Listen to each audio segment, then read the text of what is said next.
Hello guys, welcome to my YouTube channel. So today's we are doing something on GitHub. So अपन कुछ GitHub के साथ ऐसा करने वाले हैं, उसको VS कोड की तरह देखने वाले हैं. So सबसे पहले अपन चलते हैं अपने GitHub पर. लॉगिन करने के बाद में ठीक है, मैं ये PPE वाला जो अपना प्रोजेक्ट था इसके अंदर क्लिक करूंगा. ओके. सो ये यहाँ पे GitHub जो है कुछ ऐसे इस तरीके से ऐसे दिखती है अपन को, बहुत डेंजर तरीके से.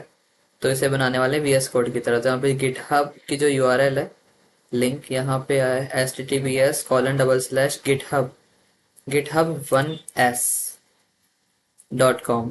Hit enter. एंड जो तुम्हारा रेपोजिटरी है एक VS कोड की तरह VS कोड में ओपन हो जाती है, ऐसा कुछ VS कोड का इंटरफेस की तरह. जैसे कि यहाँ पर app.py है, इसका कोड कंप्लीट. एंड bash.pt अपना मॉडल.py, requirement.txt, इनमें सारे requirements. So thank you guys.